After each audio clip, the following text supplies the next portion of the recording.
28, 29, 30। হ্যাঁ, আরো তাড়াতাড়ি তাড়াতাড়ি। বুক ডাউনের পর আবার ডাম্বেল উঠাই তুই। হালাই আমগো এই গরমের ভিতরে জিম করাইতাছে, পুষ্টিকর খাবার দেওয়ার নাম নাই, প্রোটিন পাউডার খাওয়া কি কষ্টটাই না করাইতাছে। এই কি বিড়বিড় করো, ভালো করে বুক ডাউন দাও। কুরবানির ঈদ আইসা গেছে, এখনো শরীরে কুস্তর খবর নাই। এই বডি নিয়ে হাটে গেলে কাস্টমাররা দাম কইব। দাও বুক ডাউন দাও।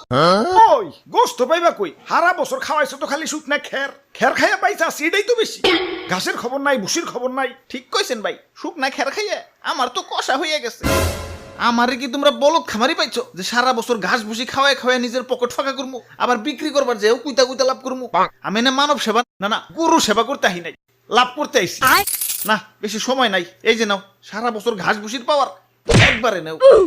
চিরে মশাই কামড় দিছে রে, বড় মশা। ভাই এটা মশা না, এটা হলো গরু।